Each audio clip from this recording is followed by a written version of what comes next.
اب آتے ہیں ہم اس کے آخری حصے کی طرف جہاں آج ساری گفتگو کنکلوڈ ہونی ہے، اور وہ میں نے بتایا تھا رسول اللہ صلی اللہ علیہ وسلم کی آخری وصیتیں، جو ہماری یہ ریسرچ پیپر بھی چھپ چکا ہے۔ اب یہ ساری آپ صلی اللہ علیہ وسلم کی ساری وصیتیں تو ڈیٹیل کے ساتھ اس میں موجود نہیں ہیں، لیکن دو پرٹیکولر ٹاپکس کے اوپر موجود ہیں، وحی اور اہل بیت سے متعلق، اور دوسری چیز قبروں سے متعلق، جو آپ صلی اللہ علیہ وسلم کے جسٹ وفات کے دنوں میں بستر مرگ کے اوپر جو فرامین ہے بخاری اور مسلم میں وہ جمع کیے گئے ہیں۔ تو یہ ریسرچ پیپر درس کے اینڈ پہ سب کو مل بھی جائے گا انشاءاللہ تعالی، تاکہ بعد میں یاد رکھنے کے لیے آسانی ہے۔ میں سارا تو اس میں سے کور نہیں کر سکتا، لیکن چند ایک چیدہ چیزیں میں ضرور بیان کروں گا، باقی آپ خود گھر جا کے پڑھ لیجئے گا۔ تو پہلی چیز یہ کہ آپ صلی اللہ علیہ وسلم نے دروشی پڑھیں، یہ دوسرا حصہ شروع ہو رہا ہے۔ اللہم صلی علی محمد وعلی آل محمد کما صلیت علی ابراہیم وعلی آل ابراہیم انک حمید مجید، اللہم بارک علی محمد وعلی آل محمد کما بارکت علی ابراہیم وعلی آل ابراہیم انک حمید مجید۔ حجۃ الوداع کے موقع پر آپ صلی اللہ علیہ وسلم نے میدان عرفات میں اپنی وفات سے تقریباً 3 مہینے پہلے ایک خطبہ دیا، جس کو حجۃ الوداع کا خطبہ کہتے ہیں۔ اس کے الفاظ المستدرک للحاکم میں انٹرنیشنل نمبرنگ کے مطابق 318 نمبر حدیث ہے، کتاب العلم چیپٹر میں۔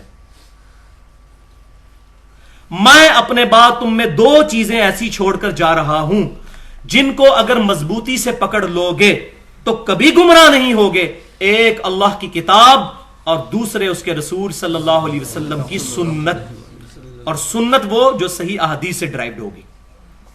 ہر بندے نے تو اپنی سنتیں علیحدہ ہی بنائی ہوئی ہیں، صحیح احادیث سے سپورٹڈ ہو، اللہ کی کتاب اور اس کی سنت۔ اب یہ الفاظ ذرا غور کریں، جو اس کو مضبوطی سے پکڑے گا کبھی گمراہ نہیں ہوگا۔ اور پاکستان کا مولوی، انڈیا کا مولوی، بنگلہ دیش کا مولوی کہتا ہے قرآن حدیث ڈائریکٹ نہ پڑھنا، گمراہ ہو جاؤ گے۔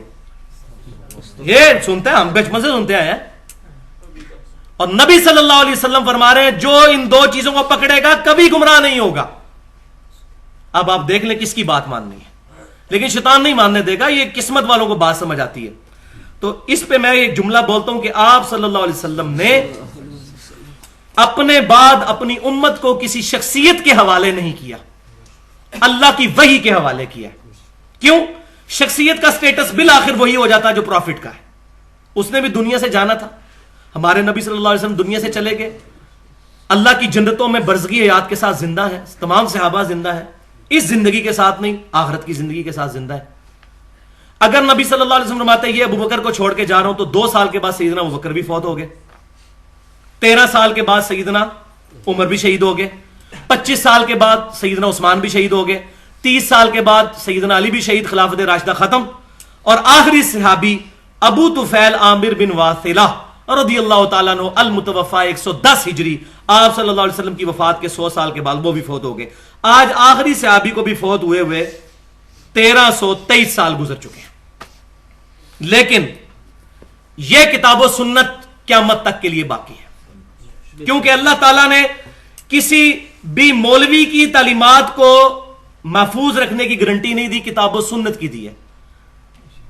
سورۃ الحجر آیت نمبر 9، اِنَّا نَحْنُ نَزَّلْنَا الذِّكْرَ وَإِنَّا لَهُ لَحَافِظُونَ، اس الذکر قرآن کو ہم نے نازل کیا، ہم اس کی حفاظت کرنے والے ہیں۔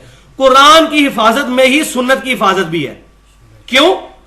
کہ آپ صلی اللہ علیہ وسلم کی اطاعت کا حکم اسی قرآن نے دیا ہے، اور اس قرآن نے اگر اطاعت کا حکم دیا ہے، اس اطاعت سے ریلیٹڈ چیزیں بھی محفوظ ہونا ضروری ہے، کیونکہ ہمارے معلم آپ صلی اللہ علیہ وسلم ہیں۔ تو آپ صلی اللہ علیہ وسلم قیامت تک کے لیے معلم ہے پوری امت کے، ان کی تعلیمات کا محفوظ ہونا یہ لازمی ہے۔ ورنہ اگر قبر میں سیدنا ابوبکر صدیق سے وہی سوال ہونا ہے جو مجھ سے اور آپ سے ہونا ہے، تو اللہ تعالیٰ معاذ اللہ ناانصاف ٹھہرے گا اگر میرے تک دین نہ صحیح پہنچا تو۔ ایسے ہو ہی نہیں سکتا، دین محفوظ ہے کتابوں کے اندر، شخصیات میں نہیں، کتابوں کے اندر۔ یہ ہمیں شخصیات نہیں بتایا ہے کہ کتابوں کو فالو کرو، شخصیت کے ساتھ تو لوگ غلط چیزیں بھی منسوخ کر دیتے ہیں۔ اب یہاں یہ بھی بات یاد رکھیں، بعض لوگوں کو فوراً تکلیف ہو جاتی ہے، جی کتاب و سنت یہ 2 چیزوں کو ہی مانتے ہیں جی، اور کسی چیز کو نہیں مانتے۔ تو بھائیو، کتاب و سنت کے اندر ہی اجماع بھی داخل ہے، کیونکہ یہ سنت سے ہی ہمیں پتہ چلی۔ المستدرک للحاکم میں صحیح سند کے ساتھ کتاب العلم چیپٹر میں 399 نمبر حدیث ہے کہ اللہ تعالیٰ میری امت کو کبھی گمراہی پر جمع نہیں ہونے دے گا. امت کا اجماع حجت ہے. یہ ہمیں حدیث نہیں تو بتایا. تو اجماع کو حجت ماننا کتاب و سنت کو حجت ماننا. اجماع کی بڑی بڑی مثالیں سیدنا ابوبکر صدیق کی خلافت، قرآن پاک کو کتابی شکل میں لے کے آنا، قرآن پاک کا غیر مخلوق ہونا، اور ابھی 14ویں صدی میں بہت بڑا ایک اجماع ہوا ہے کہ قادیانی فرقہ، چاہے غلام احمد قادیانی دجال کو نبی مانتا ہو یا مجدد مانتا ہو، یہ فرقہ اسلام سے خارج ہے. اس پہ مسلمانوں کا اجماع ہوا. اجماع قیامت تک جاری ہے. اور ایک چوتھی چیز بھی ہے، وہ بھی ڈرائیو ہے کتاب و سنت سے، اور وہ ہے اجتہاد.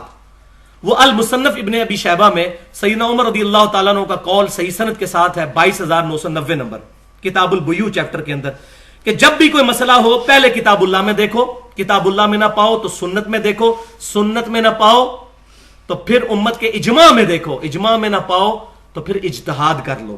یہ نہیں کہا مقلد ہو جاؤ، اجتہاد کرو. ہر بندے کا اجتہاد ڈیفرنٹ ہوگا، کسی کا کوئی پابند نہیں ہے. ورنہ اگر اجتہاد 4 بندوں پہ ختم ہو چکا ہے تو قیامت تک جتنے مسئلے آئیں گے تو وہ تمہارے بزرگوں کے خوابوں میں کبھی نہیں آئے. امام حنیفہ، امام شافعی، امام مالک، امام احمد بن حنبل رحمہ اللہ اجمعین، ان کی جوتیوں کی خاک ہماری آنکھوں کا سرما، لیکن ان کے تو خوابوں میں بھی یہ بات نہیں کہ ویڈیو کیمرے کا مسئلہ بھی آئے گا، انتقال خون کا مسئلہ، پوسٹ مارٹم کا مسئلہ، کتبین پہ نماز کا مسئلہ، ریل گاڑی میں نماز کا مسئلہ، ہوائی جہاز میں نماز کا مسئلہ، ٹرانسپلانٹیشن کا مسئلہ. اتنے بڑے بڑے مسائل جس میں آج کے علماء اجتہاد کر رہے ہیں. تو کیا ان علماء کے اجتہاد کو مان کر بریلوی کیا طاہر القادری صاحب کے مقلد ہو جاتے ہیں؟ یا دیوبندی کیا شیخ تقی عثمانی صاحب کے مقلد ہو جاتے ہیں؟ یا اہل حدیث کیا شیخ زبیر علی زئی صاحب کے مقلد ہو جاتے ہیں؟ نہیں. علماء کے فتاوا کو کتاب و سنت پر دیکھنا ہے. ورنہ اسلامک بینکنگ کے اوپر دیوبند کی اکثریت علماء نے تو تقی عثمانی صاحب کا رد کر دیا کہ یہ تو سود کی دوسری شکل ہے. تو مسئلہ اجتہاد تو یہی تو خوبصورتی ہے کہ اختلاف کی گنجائش رہتی ہے، لیکن کتاب و سنت اجماع میں نہیں ہوتی. تو یہ ہم ان چیزوں کو مانتے ہیں. دوسری حدیث اس سے ریلیٹڈ وہ غدیر خم کی حدیث ہے جو منہج پہ لکھی ہوئی ہے. یہ موسٹ امپورٹنٹ حدیث ہے کہ نبی صلی اللہ علیہ وسلم حج سے واپسی پر مکے اور مدینے کے درمیان ایک جگہ تھی جس کو کہتے تھے خم. یہ غدیر خم کی حدیث اہل سنت اور اہل تشیع میں متفقن علیہ حدیث ہے. اس کو کہتے ہی حدیث غدیر خم ہے، اور جس کا وہ جشن غدیر خم بناتے ہیں. انہوں نے بھی اس کو جشن بنا دیا ہے. وہ جشن تو ہم ماشاءاللہ بہت بنا لیتے ہیں، وہ جشن غدیر خم بناتے ہیں. جیسے یہاں جشن میلاد النبی اور جشن فلاں، وہ جشن غدیر خم. البتہ یہ حدیث موجود ہے کہ آپ صلی اللہ علیہ وسلم نے مکے سے مدینے آتے ہوئے خم نامی گاؤں میں پڑاؤ کیا. اونٹ کا جو پالان تھا اس پر آپ صلی اللہ علیہ وسلم کا ممبر بنایا گیا، یعنی کہ اسی پر آپ صلی اللہ علیہ وسلم چڑھے اور آپ صلی اللہ علیہ وسلم نے ایک خطبہ ارشاد فرمایا. اس کے الفاظ ہی آپ خود سن لیں. صحیح مسلم کتاب الفضائل چیپٹر انٹرنیشنل نمبرنگ کے مطابق 6225، 6226، 6227، 6228، 4 اوپر تلے حدیثیں غدیر خم کی صحیح مسلم میں. الفاظ ذرا سن لیں. اے لوگو آگاہ ہو جاؤ، میں بھی ایک انسان ہوں. قریب ہے کہ اللہ کا قاصد یعنی موت کا فرشتہ میرے پاس آئے اور اس کی دعوت میں قبول کروں. میں اپنے بعد تم میں 2 بھاری چیزیں چھوڑ کر جا رہا ہوں. ان میں سے پہلی چیز اللہ کی کتاب ہے. اس میں ہدایت ہے، اس میں نور ہے. تم اللہ کی کتاب کو پکڑو، اپنا تعلق اس کتاب کے ساتھ مضبوط کرو. اللہ کی کتاب اللہ کی رسی ہے، جو اس کو پکڑے گا ہدایت پر ہوگا، جو چھوڑ دے گا گمراہ ہو جائے گا. وَاعْتَصِمُوا بِحَبْلِ اللَّهِ جَمِيعًا وَلَا تَفَرَّقُوا. مولویوں نے تشریح کی ہے جی، اور رسی وچ ایک وٹ نہیں ہوتا، اس میں 5 وٹ ہوتے ہیں. ایک اہل بیت کی محبت کا وٹ ہے، ایک فلاں پتہ نہیں کیا آگا کیا ہوا ہے. مجھے تو پتہ ہے نا، میں تو ساری چیزیں دیکھ کے آیا ہوں نا. ایک اولیاء اللہ کی محبت، ایک فلاں کی محبت. وَاعْتَصِمُوا بِحَبْلِ اللَّهِ جَمِيعًا وَلَا تَفَرَّقُوا. اللہ کی رسی قرآن کو مضبوطی سے پکڑ لو اور فرقہ واریت میں مت بٹو. تو آپ صلی اللہ علیہ وسلم فرمایا پہلی چیز اللہ کی کتاب. اور زید بن ارقم کے الفاظ ہیں، آپ صلی اللہ علیہ وسلم بار بار کہتے رہے اللہ کی کتاب، اللہ کی کتاب، اللہ کی کتاب، ترغیب دلاتے رہے، ابھارتے رہے ہمیں. اور پھر آپ صلی اللہ علیہ وسلم نے فرمایا دوسری چیز میرے اہل بیت ہیں. میں اپنے اہل بیت کے معاملے میں تمہیں اللہ سے ڈراتا ہوں. میں اپنے اہل بیت کے معاملے میں تمہیں اللہ سے ڈراتا ہوں. کیونکہ آپ صلی اللہ علیہ وسلم کو یہ غیبی خبر دی گئی تھی کہ آپ صلی اللہ علیہ وسلم کی وفات کے بعد آپ صلی اللہ علیہ وسلم کی امت اہل بیت کے ساتھ برا سلوک کرے گی. تو آپ نے پہلے ہی یہ فرما دیا. لہذا جن لوگوں نے سیدنا حسین رضی اللہ تعالیٰ عنہ کو شہید کیا، ڈائریکٹلی عبیداللہ ابن زیاد ہو یا انڈائریکٹلی یزید بن معاویہ، ہم ان سے کوئی محبت نہیں کرتے، ان کا معاملہ اللہ کے سپرد کرتے ہیں. اور اسی ٹاپک پہ میرا وہ لیکچر ہے 2.5 گھنٹے کا، حسینیت اور یزیدیت کا تحقیقی جائزہ، جس میں نے ڈیٹیل کے ساتھ اس کو ایڈریس کیا. جس کو شوق ہو مزید ڈیٹیل تو اس لیکچر کو ہمارے ویب سائٹ کے اوپر سن لیں، ویڈیو لیکچر پڑا ہوا ہے. ہم الحمدللہ اہل بیت سے محبت کرنے والے ہیں، لیکن یہ نہیں فرمایا کہ اہل بیت کو پکڑنا. یہ ذرا غور کریں، فرمایا اہل بیت کے معاملے میں اللہ سے ڈراتا ہوں. پکڑنا کس کو ہے؟ کتاب اللہ کو. یہ کتاب اللہ وسیع ہے نبی صلی اللہ علیہ وسلم کی. اب یہ غدیر خم میں بعض لوگوں نے یہ پورشن بھی ایڈ کر دیا کہ یہاں حضرت علی کو حضور صلی اللہ علیہ وسلم نے اپنا وسیع بنا دیا تھا. اور بھائیو ہم تو یہ بھی نہیں کہتے کہ سیدنا ابوبکر صدیق نبی صلی اللہ علیہ وسلم کے وسیع ہیں، وہ تو اجماع امت ہے. آپ صلی اللہ علیہ وسلم نے اپنا وسیع کسی کو نہیں بنایا سوائے اس کتاب کے. اور یہ حدیث الحمدللہ صحیح بخاری کتاب المغازی چیپٹر نبی صلی اللہ علیہ وسلم کے وفات کے باب میں انٹرنیشنل نمبرنگ کے مطابق 4460 نمبر حدیث ہے کہ عبداللہ بن ابی اوفا رضی اللہ تعالیٰ عنہ، ان سے سیدنا طلحہ رحمت اللہ علیہ نے پوچھا بتائیے کیا نبی صلی اللہ علیہ وسلم نے اپنا وسیع کسی کو بنایا تھا؟ انہوں نے کیٹاگوریکل ڈینائی کیا، نہیں، البتہ ہمیں آپ صلی اللہ علیہ وسلم نے قرآن پر عمل کرتے رہنے کی وصیت فرمائی تھی. اور یہاں میں ایک بڑی کانٹے دار بات بتا دوں کہ جو حجۃ الوداع کی حدیث صحیح مسلم میں ہے نا، اس میں صرف قرآن کا ہی ذکر ہے، کیونکہ سنت کو ماننا قرآن ہی کو ماننا ہے.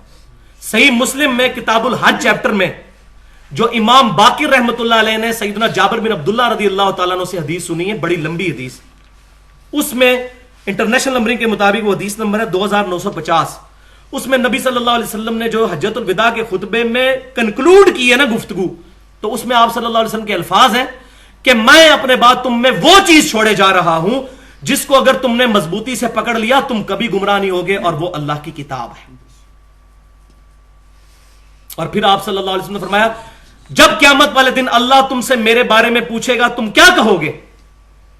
تو سب نے بیک زبان کہا کہ ہم کہیں گے آپ نے اللہ کا پیغام پہنچا دیا، آپ صلی اللہ علیہ وسلم نے ہمیں دعوت حق صحیح طریقے سے پہنچا دی، ہماری خیر خواہی فرمائی، ہماری نصیحت فرما دی. تو آپ صلی اللہ علیہ وسلم نے 3 دفعہ اپنی مبارک انگلی آسمان کی طرف بلند کی، پھر صحابہ کی طرف. صحابہ سے مراد اب پوری امت ہے، سمجھ لیں. اے اللہ اللہم اشہد، اللہم اشہد، اللہم اشہد، اے اللہ گواہ رہنا، اے اللہ گواہ رہنا، اے اللہ گواہ رہنا، کہ ان تک یہ بات پہنچ گئی ہے، اب منکر نہیں ہو سکتے اس بات کے. تو یہ آپ صلی اللہ علیہ وسلم کی آخری وصیتیں تھیں جو وحی سے ریلیٹڈ تھیں. اس پہ میرا پورا لیکچر ہے 2 گھنٹے کا الگ سے، وہ ضرور سنیں، جس میں نے کافی حدیث بیان کی ہیں. امام الانبیاء کی دعوت قرآن صلی اللہ علیہ وسلم، ریسرچ پیپر بھی ہے دعوت قرآن، 2 گھنٹے کا لیکچر ہے، اس میں نے یہ ساری چیزیں ڈیٹیل سے بتائی ہیں. اب میں اس کے کنکلوڈنگ پورشن کی طرف آتا ہوں جو اس وقت امت کا سب سے بڑا مسئلہ ہے. میں یہ سمجھتا ہوں کہ آپ صلی اللہ علیہ وسلم کو اپنے بستر مرگ پہ جو سب سے بڑی ٹینشن تھی وہ آج ہماری سب سے بڑی ٹینشن ہونی چاہیے. کیونکہ جب بھی کوئی شخص دنیا سے جانے لگتا ہے اس وقت جو باتیں کرتا ہے وہ اس کے لیے سب سے زیادہ اہمیت کی حامل ہوتی ہے. مثال کے طور پر سورۃ البقرہ کی 133 نمبر آیت میں سیدنا یعقوب علیہ السلام کا آتا ہے کہ جب ان کی موت کا وقت قریب آیا تو اللہ تعالیٰ فرماتا ہے، قرآن میں آیت ہے کہ انہوں نے اپنے بیٹوں کو جمع کر کے کہا کہ بتاؤ میرے بعد کس کی پوجا کرو گے؟ تو انہوں نے کہا کہ ہم آپ کے بعد آپ کے رب کی، آپ کے باوجداد سیدنا ابراہیم، اسماعیل، اسحاق کے رب کی عبادت کریں گے جو ایک ہی رب ہے، اور ہم اسی کے فرما بردار ہوں گے. اور ہمارے نبی صلی اللہ علیہ وسلم کی وصیتیں بھی الحمدللہ محدثین نے جمع کی ہیں. اب یہ سنتے جائیں. صحیح بخاری اور مسلم کی متفق حدیث ہے کتاب الجنائز چیپٹر میں، صحیح بخاری میں 1390 نمبر حدیث اور صحیح مسلم میں 1183 نمبر حدیث. اما عائشہ رضی اللہ تعالیٰ عنہ کہتی ہیں نبی صلی اللہ علیہ وسلم جب بستر مرگ پر تھے آپ صلی اللہ علیہ وسلم بار بار اپنی مبارک چادر اپنے چہرے سے ہٹاتے اور ارشاد فرماتے جاتے، لعن اللہ یہود والنصارى، اللہ کی لعنت ہو، اللہ لعنت فرمائے یہودیوں پر اور عیسائیوں پہ. اتخذوا قبور انبیاءہم مساجدا، انہوں نے اپنے نبیوں کی قبروں کو سجدہ گاہ بنا لیا تھا. والعیاذ باللہ تعالی. اس پہ حضرت عائشہ کے کامنٹس ہیں بخاری اور مسلم میں ساتھ ہی کہ اگر ہمیں یہ خدشہ نہ ہوتا کہ لوگ رسول اللہ صلی اللہ علیہ وسلم کی قبر پہ سجدے شروع کر دیں گے تو ہم آپ صلی اللہ علیہ وسلم کی قبر مبارک کو عوام الناس کی زیارت کے لیے عام کھول دیتے، یعنی اجرے کی دیوار گرا دی جاتی، جو آج تک نہیں گرائے گی، وہ اندر ہی ہے۔ اس کی وجہ یہ ہے حضرت عائشہ کے اجرے میں دفنایا گیا، تو اما عائشہ کو بھی یہ خطرہ تھا۔ پھر صحیح مسلم کتاب المساجد چیپٹر میں انٹرنیشنل نمبرنگ کے مطابق 1188 نمبر حدیث ہے، جندب رضی اللہ تعالیٰ عنہ کہتے ہیں نبی صلی اللہ علیہ وسلم نے اپنی وفات سے 5 دن پہلے ہمیں ارشاد فرمایا، اب دیکھ لیں 5 دن پہلے، خبردار تم سے پہلے لوگوں میں جب کوئی نیک آدمی مر جاتا تھا تو اس کی قبر کے اوپر لوگ سجدے شروع کر دیتے تھے، میں تمہیں وصیت کرتا ہوں کہ تم ایسا کام نہ کرنا۔ پھر مسند امام احمد میں نبی صلی اللہ علیہ وسلم کی دعا ہے، 7352 نمبر حدیث ہے، اللہم لا تجعل قبری وثنا یعبد، اے اللہ میری قبر کو ایسا بت نہ بننے دینا کہ لوگ اسے پوجنا شروع کر دیں۔ بت کا لفظ، وثن کا لفظ استعمال کیا، جس کو بھی پوجا جائے گا وہ وثن ہوگا، چاہے قبر ہو، چاہے درخت ہو، چاہے پتھر ہو، مجھے میری قبر کو بت نہ بننے دینا ہے اللہ۔ پھر صحیح مسلم میں کتاب الجنائز چیپٹر میں نبی صلی اللہ علیہ وسلم نے فرمایا، 2245 نمبر حدیث ہے کہ میں تمہیں 3 چیزوں سے منع کرتا ہوں، قبروں کو پکا مت کرنا، قبروں پہ مت بیٹھنا، اور قبروں پر عمارت مت تعمیر کرنا۔ یہ صحیح مسلم 3 چیزیں، یہ ترتیب میں نے جو ہے وہ الٹ دی۔ پہلی چیز قبروں کو پکا مت کرنا، قبروں پہ عمارت مت بنانا، اور قبروں پہ مت بیٹھنا۔ بیٹھنا، لائیو بیٹھنا بھی قبر پہ توہین ہے، اور ویسے اس پہ مجاور بن کے بیٹھنا بھی، وہ بھی منع ہے، دونوں طرح سے بیٹھنا منع ہے۔ قبروں کو پکا بھی نہ کرنا اور عمارت بھی نہ بنانا۔ اب آپ خود سمجھتے جائیں، اب اس معاملے میں جو سوالات آئیں گے وہ انشاءاللہ ساتھ ساتھ ایڈریس ہوتے جائیں گے اسی کے اندر آگے۔ پھر حدیث ہے، سیدنا ابو مرثد غنوی رضی اللہ تعالیٰ عنہ روایت کرتے ہیں، نبی صلی اللہ علیہ وسلم نے فرمایا، صحیح مسلم کتاب الجنائز 2250 نمبر حدیث، قبروں پہ مت بیٹھو اور نہ ان کی طرف رخ کر کے نماز پڑھو۔ یہ قبریں کیوں اتنی ٹینشن بنی ہوئی تھی، وہ آج میں پتہ چل رہا ہے، بار بار قبروں کا ذکر۔ پھر دیکھیں سنن نبی داؤد کتاب المناسک چیپٹر میں 2042 نمبر حدیث ہے، میری قبر پہ میلہ نہ لگا لینا، تم دنیا کے کسی حصے میں درود پڑھو گے اللہ تمہارا درود میرے تک پہنچا دے گا صلی اللہ علیہ وسلم۔ اب دیکھیں، یعنی درود شریف کی بنیاد پر بھی میلہ نہ لگا لینا میری قبر کے اوپر۔ اب دیکھ لیں، اب وہاں اگر میلہ لگ جائے، انشاءاللہ فی الحال تو کوئی چانس نہیں نظر آ رہے، اور کوئی ہٹائے تو اس کو پھر گستاخ رسول کہا جائے گا، یہاں ہوتا تو شاید کوئی معاملہ بن گیا ہوتا ایسا۔ میلہ نہ لگانا میری قبر کے اوپر، درود شریف پڑھنے کے لیے بھی میلہ نہ لگانا، تم دنیا کے کسی حصے میں پڑھو گے اللہ پہنچا دے گا، یہ ٹینشن نہ لینا تم۔ اب وہ حدیث آئی ہے جو بڑی تھوڑی سخت حدیث ہے اس حوالے سے، صحیح مسلم میں کتاب الجنائز چیپٹر میں 2242 نمبر حدیث ہے کہ مشہور صحابی فضالہ بن عبید رضی اللہ تعالیٰ عنہ جب روم کی جنگ کے دوران روڈس نامی مقام پر پہنچے تو ایک ان کا ساتھی فوت ہو گیا، انہوں نے اس کی قبر بنائی اور قبر کو زمین کے برابر کر دیا، اور پھر فرمایا کہ اللہ کے نبی صلی اللہ علیہ وسلم ہمیں یہی حکم فرماتے تھے کہ ہم قبروں کو برابر کرتے۔ اندازہ کریں، نشان وغیرہ رکھ سکتے ہیں، ولادہ سے موجود ہے حدیث سنن نبی داؤد کے اندر، انٹرنیشنل نمبر کے مطابق 3206 نمبر حدیث ہے کہ آپ صلی اللہ علیہ وسلم نے ایک صحابی عثمان بن مظعون رضی اللہ تعالیٰ عنہ کی قبر کے کنارے پتھر رکھا اور فرمایا اس سے میں اپنے بھائی کی قبر کو پہچانوں گا۔ تو قبر کی نشانی رکھی جا سکتی ہے سائڈ پہ چھوٹے چھوٹے پتھر رکھ کے کہ نشانی ختم نہ ہو۔ نبی صلی اللہ علیہ وسلم اپنی والدہ کی قبر پہ تقریباً والدہ کی وفات کے تقریباً 50 سال کے بعد گئے تھے، وہ قبر موجود تھی، نشانی رکھی جا سکتی ہے پتھر رکھ کے یا کس طریقے سے، اور زیادہ زیادہ ایک بالشت، وہ آگے حدیث آ رہی ہے۔ اب امام مسلم رحمۃ اللہ علیہ یہ حدیث لے کے ہیں، اس کے ساتھ اگلی حدیث کتاب الجنائز چیپٹر میں 2243 نمبر حدیث لے کے ہیں کہ سیدنا علی رضی اللہ تعالیٰ عنہ ایک تابعی ابو حیاج کو کہتے ہیں میں تمہیں اسی کام پر مامور نہ کروں جس پر مجھے نبی صلی اللہ علیہ وسلم نے لگایا تھا کہ میں کوئی اونچی قبر دیکھوں نا اس کو برابر کر دوں، کوئی تصویر نظر آئے مٹا دوں۔ اب اس میں مفتی احمد جار خان نعیمی صاحب جال حق میں لکھتے ہیں یہ کافروں کی قبروں کے بارے میں کہا تھا، اعلیٰ وہ پوری مسلم پڑھ لیتے ہیں، امام مسلم پہلے لے کے آئے کہ صحابی کی قبر برابر کی گئی ہے، اس کے بعد وہ حدیث لے کے آئے۔ یہ کافروں کی قبروں کے بارے میں نہیں تھا، پہلے وہ حدیث آئی ہے روڈس والی جو روم کی جنگ کے دوران فضالہ بن عبید نے کیا تھا، یہ کافروں کی قبروں کے بارے میں نہیں ہے، لیکن ان کو تو پتا ہوگا، مثلا یہ تو علماء کو تو پتہ ہی ہوتا ہے یہ کیا کچھ ہے، لیکن وہ جان بوجھ کے اپنے فرقے کو پرائورٹی دینے کے لیے وہ چیزوں کو سکپ کر دیتے ہیں۔ حالانکہ امام مسلم نے انصاف کیا، پہلے حدیث لے کے ہیں کہ صحابی کی قبر زمین کے برابر بنائی گئی اور کہا گیا کہ یہ اللہ کے نبی صلی اللہ علیہ وسلم حکم دیتے تھے، اور آگے حضرت علی کا قول بھی لیا ہے۔ اس کے بعد صحیح بخاری میں کتاب الجنائز چیپٹر میں 1390 نمبر اثر ہے، سفیان تمار رحمۃ اللہ علیہ کہتے ہیں کہ نبی صلی اللہ علیہ وسلم کی قبر مبارک ایک بالشت ہے۔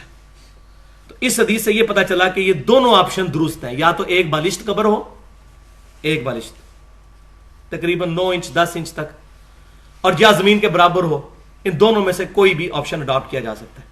باقی یہ جو آج کل انٹرنیٹ پہ نبی صلی اللہ علیہ وسلم کی قبر کی وہ جعلی تصویریں چل رہی ہیں، وہ آپ صلی اللہ علیہ وسلم کی قبر مبارک کی نہیں ہے۔ یہ جو یہاں سے بھی حکمران اندر جاتے ہیں قبر تک کوئی نہیں پہنچتے، حجرہ شریف کی دیوار کے باہر باہر ہی رہتے ہیں، جالی کے اندر پھر مزید آگے ایک دیوار آ جاتی ہے۔ قبر مبارک نہیں ان لوگوں نے دیکھی ہوئی، اس وقت دیکھی صحابہ تابعین تبع تابعین نے، اس وقت تک حجرہ عائشہ میں لوگ چلے جایا کرتے تھے۔ اب نبی صلی اللہ علیہ وسلم نے اپنی وفات کے دنوں میں ایک اور حدیث بیان فرمائی جو آج کی تصویر کشی کرتی ہے۔ صحیح بخاری کتاب الجنائز 1341 نمبر حدیث، صحیح مسلم کتاب المساجد 1180 نمبر حدیث۔ مسلم میں یہ الفاظ موجود ہیں کہ آپ صلی اللہ علیہ وسلم کے بیماری کے دن تھے وہ، اور آپ صلی اللہ علیہ وسلم کے سامنے حضرت عائشہ رضی اللہ تعالیٰ عنہ کہتی ہیں کہ آپ صلی اللہ علیہ وسلم کی دو بیویاں سیدہ ام سلمہ اور ام حبیبہ آپس میں گفتگو کر رہی ہیں، حضور کی دو امہات المومنین رضی اللہ عنہن، کہ جب ہم حبشہ میں گئے تھے وہاں ہم نے ماریا نام کا ایک گرجا دیکھا تھا جہاں تصویریں لٹکی ہوئی تھیں۔ تو آپ صلی اللہ علیہ وسلم یہ گفتگو سن رہے تھے، بیماری کے دن ہے۔ آپ صلی اللہ علیہ وسلم تڑپ اٹھے، آپ نے فرمایا یہی تو ان میں خرابی تھی، جب ان میں کوئی نیک آدمی فوت ہو جاتا تھا اس کی قبر کے اوپر مسجد بنا لیتے تھے، وہاں تصویریں لٹکا کے وہاں سجدے شروع کر دیتے تھے۔ قیامت والے دن اللہ کے نزدیک بدترین مخلوق ہوں گے یہ لوگ، بدترین مخلوق، دیکھ بدترین مخلوق، سوائے ابلیس کے جہاں میں سبھی تو خوشیاں منا رہے ہیں۔ بدترین لوگ ہوں گے جو یہ معاملات کریں گے، وَلِعَاذُ بِاللَّهِ تعالی۔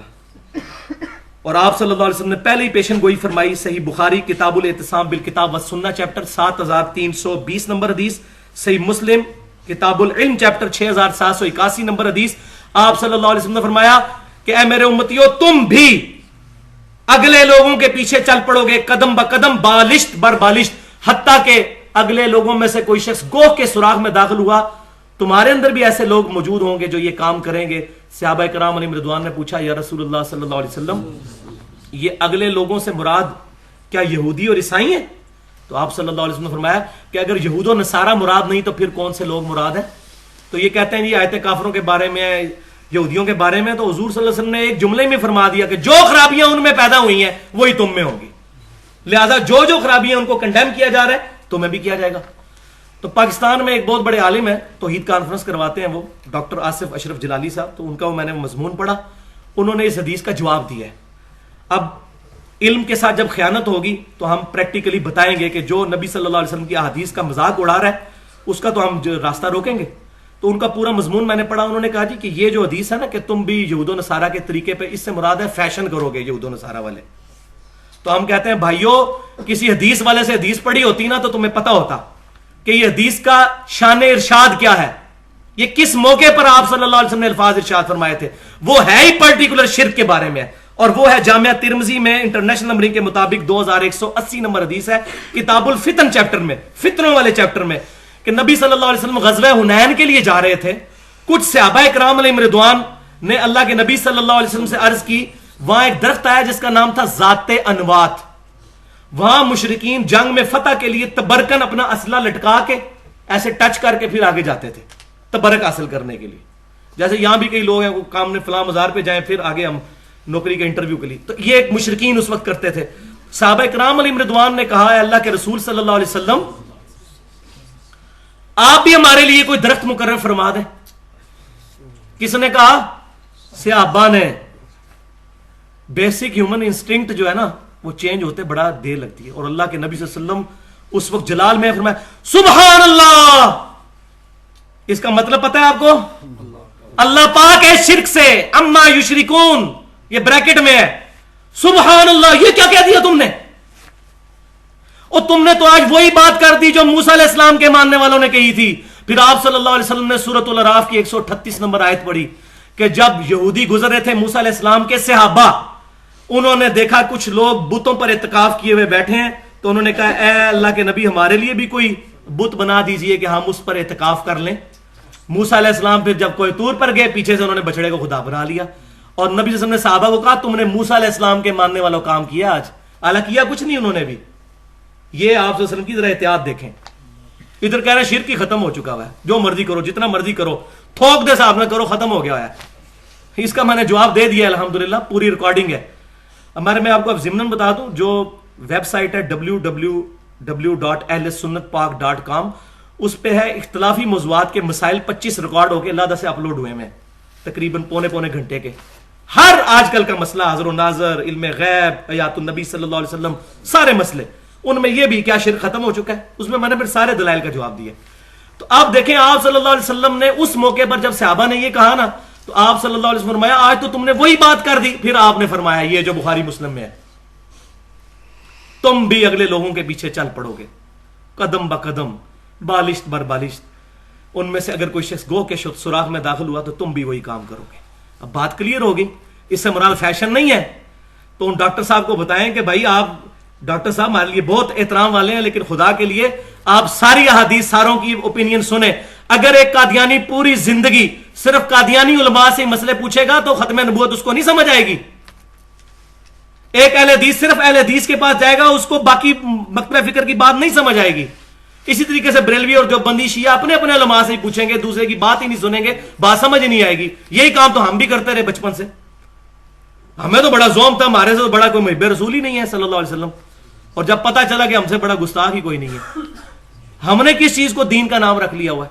اب آپ یہ دیکھ لیں, یہ بالکل واضح چیزیں ہیں. آج امت کی حالت دیکھ کر اندازہ لگایا جا سکتا ہے. اچھا, اب ان احادیث پڑھنے کے بعد فتویٰ اگر میں خود لگاتا نا تو بڑا کڑوا لگتا.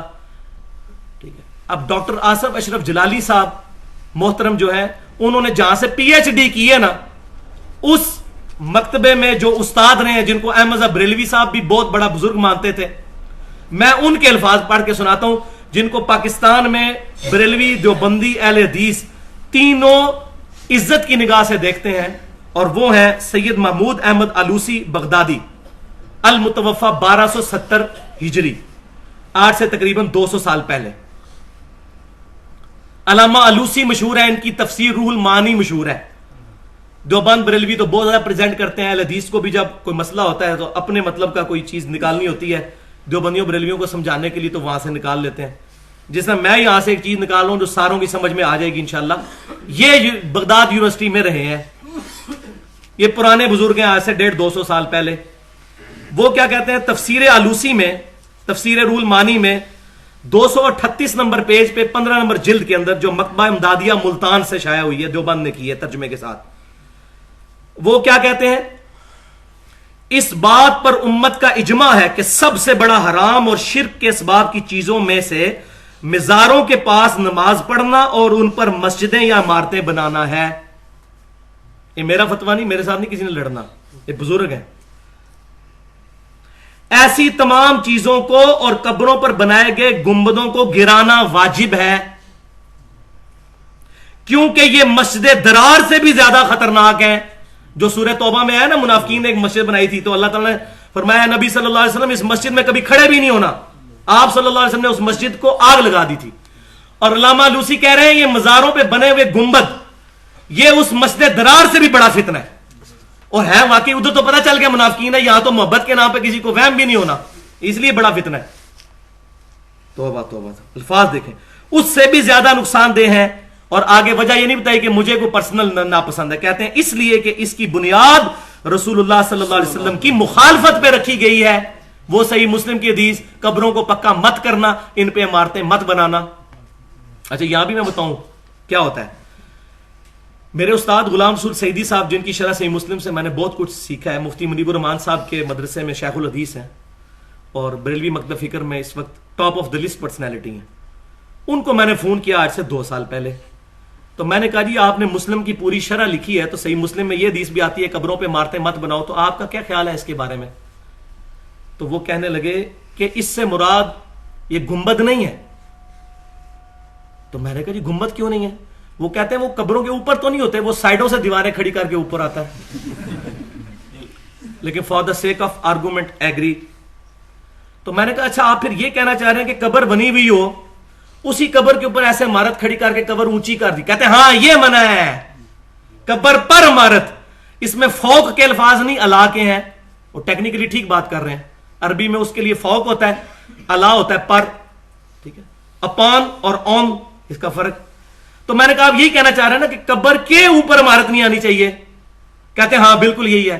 تو میں نے کہا بھی علی بن عثمان اجویری صاحب کی جو قبر ہے لاہور میں, داتا دربار جس کو کہتے ہیں مشہور, وہ قبر تو تہخانے میں ہے, اس کے اوپر عمارت بنا کے اس کو اوپر لایا گیا, اور اوپر سے بھی باہر اوپر اتنی نکلی ہوئی ہے. آپ یہی کہہ رہے تھے نا. آپ خاموش ہو گئے آگے سے. میں نے کہا بولیں. کہتا نہیں میں نے بس آپ کو بتا دیا نا. اور میں نے کہا بتائیں, آپ نے تو بتا دیا لیکن یہ بتائیں نا غلط ہے. کہتے میں نے نہیں اس پہ کچھ کہنا. تو اب ہم یہی پوچھیں گے کہ نبی صلی اللہ علیہ وسلم آپ کو زیادہ عزیز ہیں یا یہ لوگ عزیز ہیں؟ اسی لیے اس پمفلٹ کے اوپر ہم نے ایک جملہ لکھا تھا جو بڑا کڑوا لگا تھا, وہ بالکل صحیح لکھا ہے. اس کے اوپر ساروں کے اوپر لکھا ہے, ہر پیج پہ, فرقہ واریت سے بچ کر مرشد کامل امام الانبیاء والمرسلین سیدنا محمد رسول اللہ صلی اللہ علیہ وسلم کو واقعی اپنے بزرگوں سے زیادہ اہمیت دینے والوں کے لیے, جو اپنے بزرگوں سے بڑھ کر نبی صلی اللہ علیہ وسلم کو اہمیت. مجھے کئی بندوں نے کہا کون ایسا ہوگا؟ میں نے کہا اکثریت ہی ایسی ہے, کیونکہ نبی صلی اللہ علیہ وسلم اس وقت ہم میں موجود نہیں ہے, ایز اے انسٹیٹیوشن ہے. آپ صلی اللہ علیہ وسلم کی تعلیمات پر جو کسی اور کی باتوں کو پرائورٹی دیتا ہے تو ظاہر ہے کہ وہ پھر خود سمجھ لیں, لا ترفعوا اصواتکم فوق صوت النبی. نبی صلی اللہ علیہ وسلم کی آواز سے بھی آواز بلند نہیں کرنی. حدیثوں پر جس کی مرضی باتیں بلند کرتے پھر نعوذ باللہ. تو یہ بات سمجھے. اب آگے کانٹے کی بات, اور اب کنکلوژن کی طرف جا رہا ہے, اور میرے خیال ہے 15 منٹ زیادہ سے زیادہ انشاءاللہ لگیں گے, اس سے زیادہ نہیں لگیں گے. یہ کریٹیکل مسئلہ ہے جس کی بنیاد کے اوپر اس وقت جھوٹا دفاع کیا جا رہا ہے. سب لوگ مثال دیتے ہیں جی پھر گنبد خضرا بھی غلط ہویا, یہ آپ نے اکثر مثال سنی ہوگی. تو یہ کانٹا بھی الحمدللہ آج تک کسی نے جرت نہیں کی, ہم نے بھی لکھ کے دور کر دیا. وجہ یہ ہے کہ کتمان حق کرنے والے پر اللہ کی لعنت, اللہ کے فرشتوں کی لعنت, اور تمام لعنت کرنے والوں کی لعنت جو حق بات چھپاتا ہے. میں آپ سے یہ پوچھتا ہوں کہ یہ عرب کے جو یہ اس وقت بادشاہ ہے, کاٹ کھانے والی ملوکیت, خلافت تو یہ ہے نہیں ہے, انہوں نے جو اپنے بادشاہوں کے نام کے اوپر دروازے بنائے ہوئے ہیں, باب الفہد, باب عبدالعزیز, یہ صحیح ہے؟ ہاں نہیں, یہ نہیں صحیح. تو گنبد خضرا کیا نبی صلی اللہ علیہ وسلم نے بنوایا تھا؟ صحابہ نے بنوایا تھا؟ تابعین نے, تبا تابعین نے, تبا تبا تبا تابعین نے, تبا تبا تبا تبا تابعین نے؟ نہیں. خود احمد بریلوی صاحب نے فتاوی رضویہ میں لکھا ہے, اور میں تاریخ کی کتاب کا حوالہ بھی دے دیتا ہوں جس میں یہ پوری ڈیٹیل موجود ہے. یہ کتاب وفاء الوفا جلد نمبر 1 صفحہ نمبر 435 کتاب کا نام ہے. اور اس کے مصنف کون ہیں؟ اس کے مصنف ہیں نور الدین علی بن احمد سمہودی, المتوفا 911 ہجری, 8 سے تقریباً 500 سال پہلے. انہوں نے لکھا ہے کہ یہ گنبد خضرا کب بنا. گنبد بنانے کی ٹیکنالوجی قبل از مسیح ہے. اس وقت بھی ہیکل سلیمانی بنا ہوا تھا. نبی صلی اللہ علیہ وسلم سے کتنے سو سال پہلے کا ہیکل سلیمانی بنا ہوا تھا. لیکن کیا وجہ تھی صحابہ کرام نے کیوں نہیں گنبد بنایا, کیوں نہیں وہاں پر عمارت کھڑی کی, اسی حجرے میں کیوں دفن کیا؟ وہ تو حدیث موجود ہے جامعہ ترمذی میں صحیح سند کے ساتھ, کتاب الجنائز چیپٹر میں 1018 نمبر حدیث ہے کہ ہر نبی کو وہیں پر دفن کیا جاتا ہے جہاں اس کی وفات ہو. تو نبی صلی اللہ علیہ وسلم کی وفات حجرہ عائشہ میں ہوئی, وہیں آپ کو دفن کیا گیا. اس وقت وہ مسجد نبوی کا حصہ نہیں تھا, مسجد نبوی سے ملحقہ تھا. اب وہ توسیع کے دوران جو ہے وہ بدقسمتی کے ساتھ وہ سارا معاملہ جو ہے وہ اکٹھا ہو گیا ہوا ہے. اور میں سمجھتا ہوں اس کی وجہ سے بے رحمتی زیادہ ہو رہی ہے, کیونکہ لوگ جعلی شریف کے آگے بھی نبی صلی اللہ علیہ وسلم کی طرف پیٹ کر کے نماز پڑھ رہے ہوتے ہیں. اس کی بجائے اس کو باہر ہی رہنے دیتے, کم از کم اس طرح کی بے ادبی تو نہ ہوتی, وہ الگ ہی رہتا جس طرح پہلے تھا الگ. تو الٹا اس کی وجہ سے بے رحمتی ہو رہی ہے کہ پیٹ ادھر کر کے تو نماز پڑھ رہے ہوتے ہیں, قبلہ رخ ہو گئے. تو یہ اب سمجھیں, اس کی باتیں بھی سامنے ہیں. اب یہ چیزیں جو ہوئی ہوئی ہیں غلط ہے. دنیا جو ہے وہ بقدر ایفرٹ ہے, آخرت میں حساب ہونا ہے. دنیا میں تو یزید نے بھی 3 دن تک کے لیے واقعہ ہرہ کے دوران مسجد نبوی میں گھوڑے باندھ دیے تھے, وہاں لیڈ کرتے رہتے. 3 دن تک مسجد نبوی میں نماز نہیں ہوئی تھی.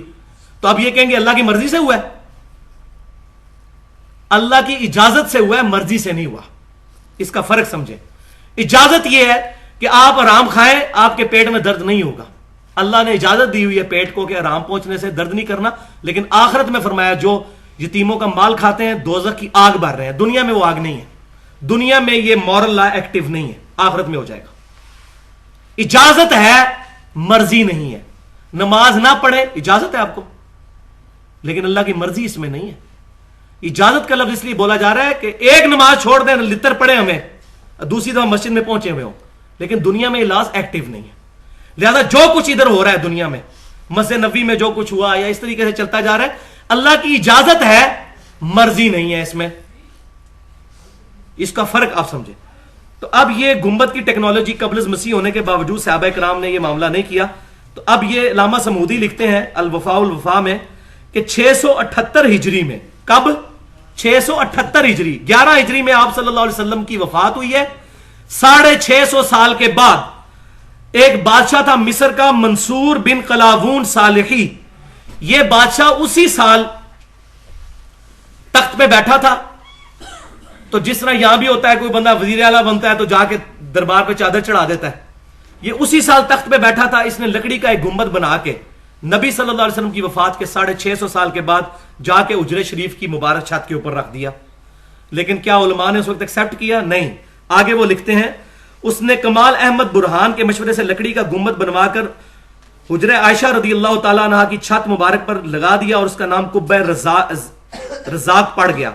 اس وقت کے علماء ہر چند کے اس صاحب اقتدار کو روک نہ سکے, مگر انہوں نے اس کو بہت برا خیال کیا, حتیٰ کہ جب اس کام کا مشورہ دینے والا کمال احمد برہان معزول کر دیا گیا تو لوگوں نے کہا کہ اس کی معزولی اللہ کی طرف سے اس فعل کی سزا ہے کہ اس نے گنبد کا مشورہ دیا تھا. یہ میں نے نہیں لکھا, یہ لکھ رہے ہیں علامہ سمودی, بزرگ 500 سال پرانے.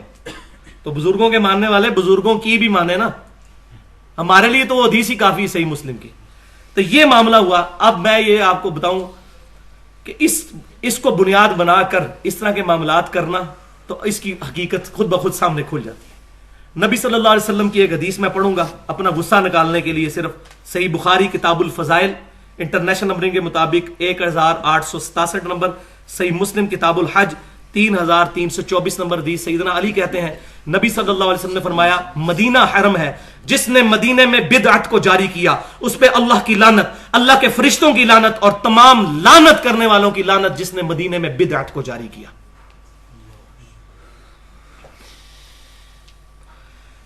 اب سرزمین عرب سے مزارات کا خاتمہ کس طرح ہوا؟ آپ کو حیرانگی ہوگی کہ تقریباً 8 سے 100 سال پہلے, پچھلے 750 سال سے عرب میں بڑے بڑے مزار بنے ہوئے تھے, جس کی تصویریں بھی موجود ہیں ویڈیو کیمرے کی کھینچی ہوئی انٹرنیٹ پہ. جنت البقیع قبرستان میں بڑے بڑے مزارات موجود تھے.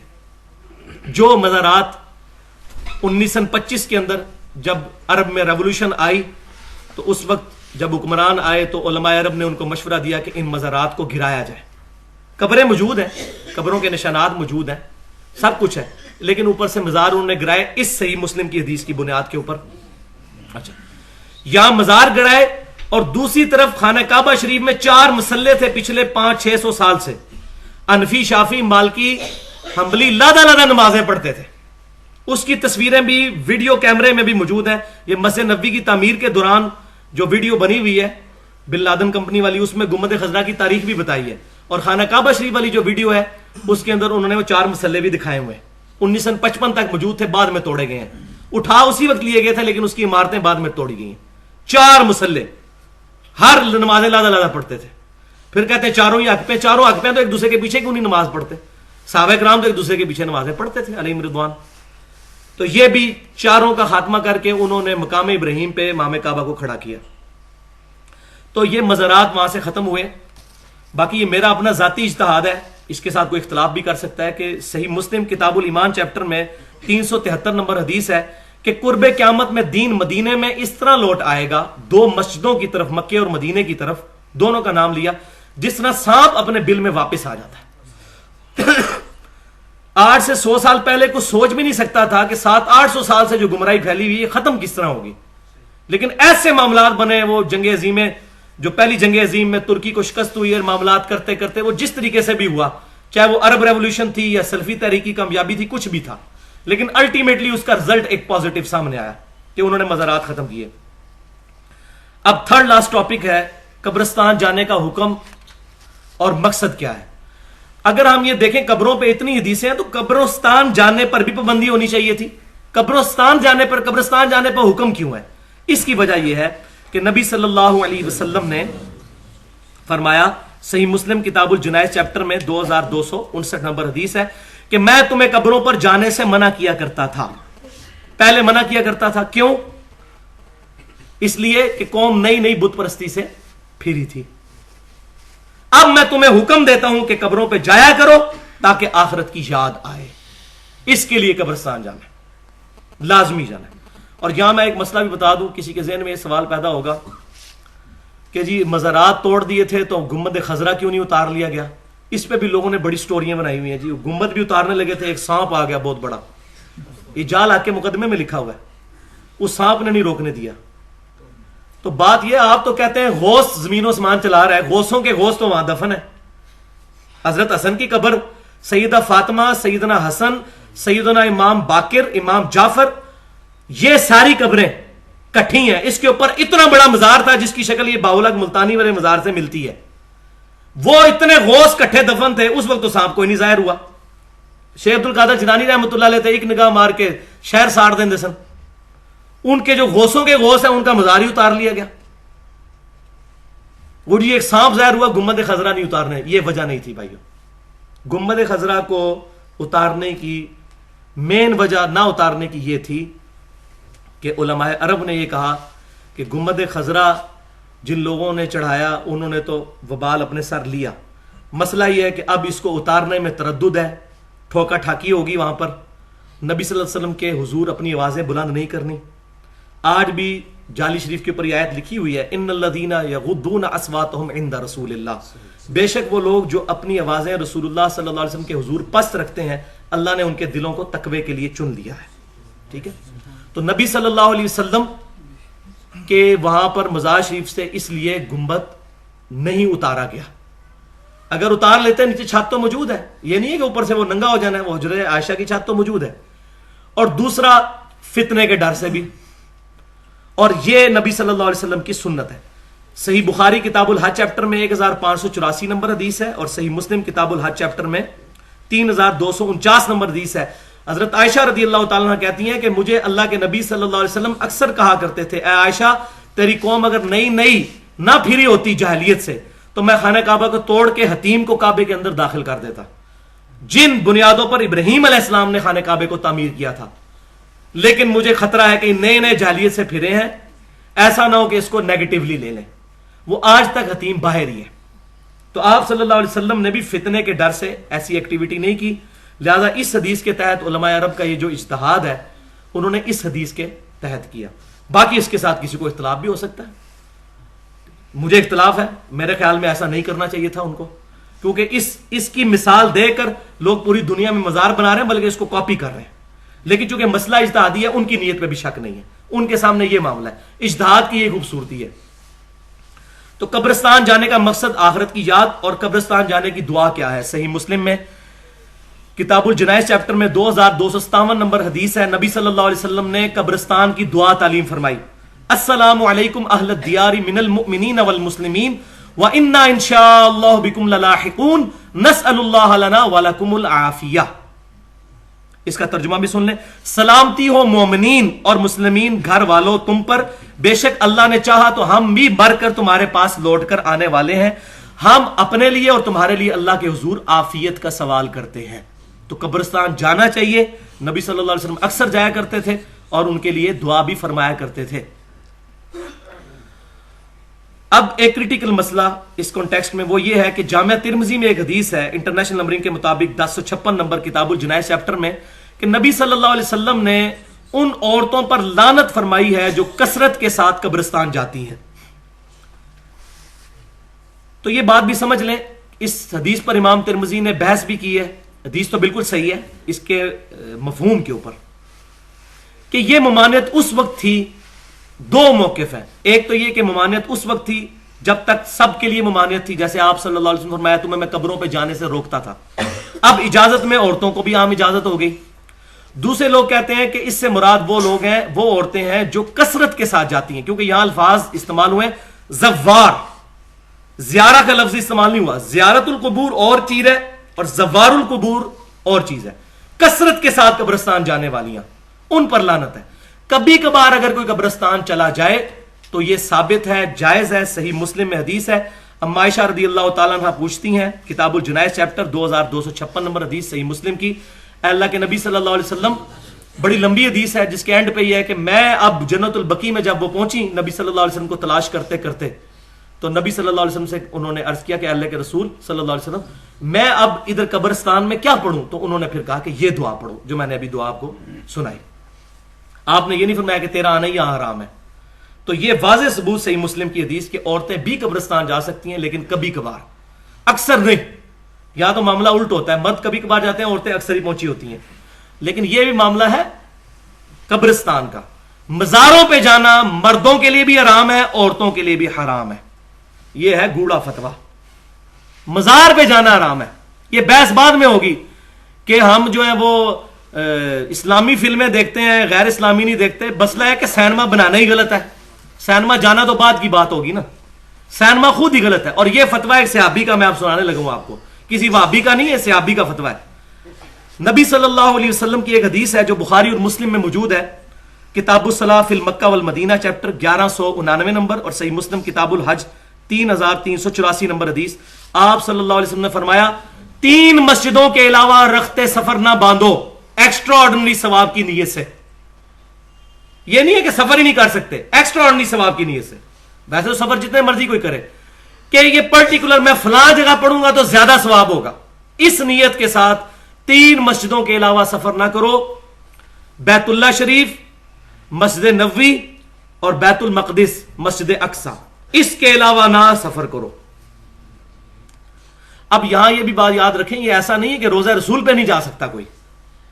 مسجد نبوی شریف پہ جا کر 2 نفل پڑھ کر روزہ رسول صلی اللہ علیہ وسلم پر حاضری دینا یہ صحابہ کی سنت ہے. یہ بالکل معاملہ ڈیفرنٹ ہے. مسجد نبوی والا معاملہ بالکل ڈیفرنٹ ہے. اور نہ ہم امام ابن تیمیہ کی طرح غلو کرتے ہوئے کہتے ہیں کہ اگر کوئی بندہ مسجد نبوی کی نیت کر لے گا تو بدعتی نہیں ہوگا، اور اگر خالصتاً قبر کی نیت کرے گا تو بدعتی ہو جائے گا. یہ کنڈیمیبل فتویٰ ہے، یہ ان کی ذاتی رائے ہے. ایسا فتویٰ دینا نہیں چاہیے کہ قبر رسول کو اور مسجد نبوی کو کمپیئر کیا جائے. کیوں کہ وہ جو قبر رسول جس جگہ پر ہے صلی اللہ علیہ وسلم، وہ بخاری اور مسلم کی متفق علیہ حدیث ہے کہ جنت کے ٹکڑوں میں سے ایک ٹکڑا ہے، ریاض الجنہ ہے وہ. ٹھیک ہے جی، اس کی بہت بڑی فضیلت ہے، اور اس کا کچھ حصہ مسجد نبوی میں اور کچھ روزہ رسول والا حصہ.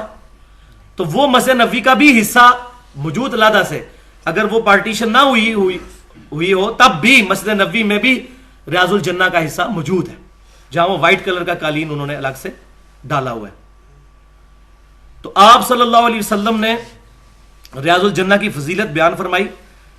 المصنف ابن ابی شیبہ جو احادیث اور آثار کا مجموعہ ہے 38,000، دنیا کی سب سے بڑی آثار کی کتاب ہے، اس کے کتاب الجنائز چیپٹر میں 11,793 نمبر اثر ہے کہ سیدنا عبداللہ بن عمر رضی اللہ تعالیٰ عنہ جب بھی مسجد نبوی میں جاتے تو 2 نفل پڑھتے، اس کے بعد روزہ رسول صلی اللہ علیہ وسلم پر جا کر پڑھتے السلام علیکہ یا رسول اللہ صلی اللہ علیہ وسلم. پھر سیدنا ابوبکر کی قبر پر السلام علیکہ یا ابا بکر، اور پھر اپنے والد کی قبر پہ جا کے کہتے السلام علیکہ یا ابتا، اے میرے باپ آپ پر سلام ہو.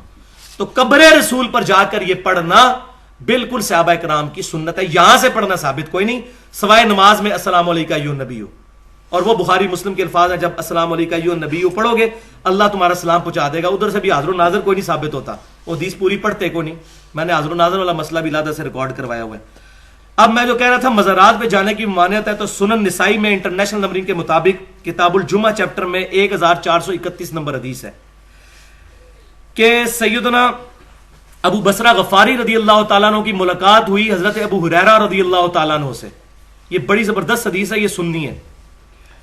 حضرت ابو ہریرہ رضی اللہ تعالیٰ عنہ، تھوڑا سا رہ گیا بس صبر کر لیں، مجھے زیادہ اس وقت گرمی لگی ہوئی ہے. سیدنا ابو ہریرہ رضی اللہ تعالیٰ عنہ کوہ طور پر گئے. سنن نسائی میں کتاب الجمعہ چیپٹر 1431. کوہ طور پہ، کوہ طور وہ پہاڑ ہے جس کے نام پہ پوری سورت ہے، وَالطُّورِ وَكِتَابٍ مَّسْطُورٍ. قرآن میں سورت، مبارک پہاڑ، اللہ تعالیٰ نے تجلی فرمائی. یہاں تو بزرگوں نے تجلیاں فرمائی ہوئی ہیں نا،